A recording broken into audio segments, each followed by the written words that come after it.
tir, cette tentative de Giles dans les premières minutes.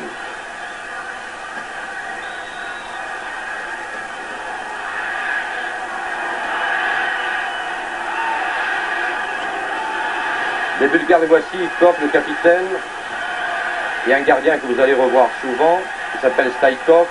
Et regardez les attaques, toujours Mulligan, un des vétérans aussi, qui tente de centrer pour que ces balles parviennent à Dali, à Tracy, mais il n'y a rien à faire. Les défenseurs bulgares sont toujours là. Et Giles se relance encore Mulligan. Un coup franc sur Mulligan, cet arrière offensif qui avait profité de l'absence de marquage sur l'aile droite pour s'infiltrer constamment dans le couloir et essayer de donner des balles à ses avants. C'est Giles qui tire les coups francs. Il fait tout d'ailleurs, Giles, vous le verrez même sur ces images. Il est constamment sur la brèche, c'est lui qui indique les positions. Giles tire. Tête Stapleton, mais elle passe à côté. Et pourtant, les Britanniques sont friands de ce jeu en l'air. Givens. Dali, Stapleton. Tir de Dali, mais encore à côté. Le voici Dali, un des meilleurs hommes du match, et nous allons revoir l'action. Mulligan descend. Fidèle à son style, ouvre sur O'Leary sur l'aile. Centre d'O'Leary et un arrêt de Staikov. Un excellent gardien, et vous en apercevrez au cours de ces images. Un coup franc, il est pour Monsieur Giles. Qu'est-ce que soit la feinte au départ? O'Leary centre. Givens, une tête ratée. C'était encore une occasion. Nous revoyons l'action. Givens n'a pas pu se saisir de cette balle. Brady, Lawrenson.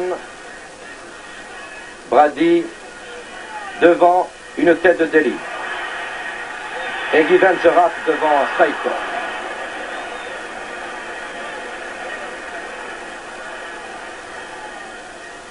Giles, Dali, Highway. Le voici. Givens va intervenir sur ce centre de Highway. Un tir de Dali. Et arrêt en deux temps du gardien. En réalité, c'est Ivkov qui lui a redonné la balle. Et puis Brady tente sa chance. Et un arrêt splendide de Staikov. Tout ceci était avant la mi-temps. Le score 0-0. Les joueurs présents dans les tribunes ont commencé à s'inquiéter.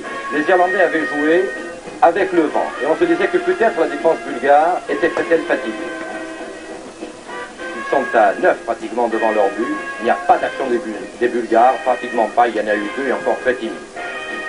Et on se disait que l'usure devait avoir joué.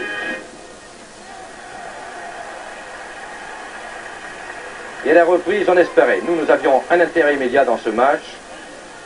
Et ils feront tout, les Irlandais en vert, pour marquer.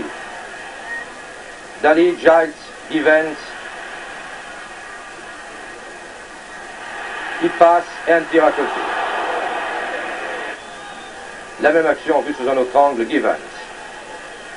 D'ailleurs, Staikov était là. Brady.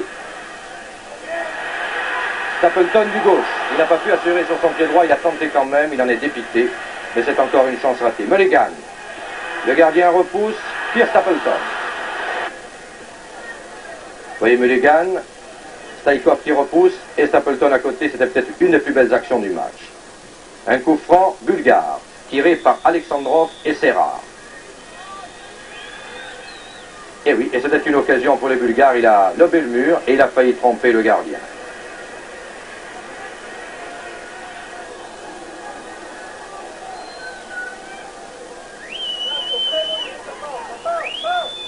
Et puis une action finale, pratiquement les dernières secondes. Tout a été tenté par les hommes de Giles. Ils n'ont pu rien faire. Le mur bulgare a résisté jusqu'au bout. Surtout par son gardien Staikov, par le libéro Ivkov. Ils étaient là, toujours présents, et surtout sur les ballots, ce qui est une surprise, les Britanniques étant en général des spécialistes de la chose.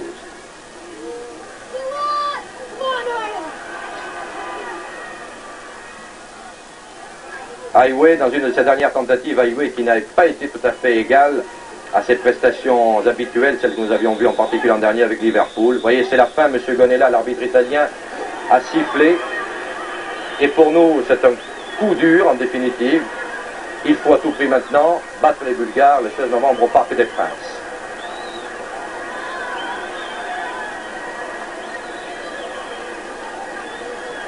Voilà l'enthousiasme des gamins irlandais que nous avons connus l'an dernier sur ce même stade de Lansdowne Road à Dublin, qui envahissent la pelouse régulièrement et qui d'ailleurs l'avaient envahi 2 minutes avant la fin du match.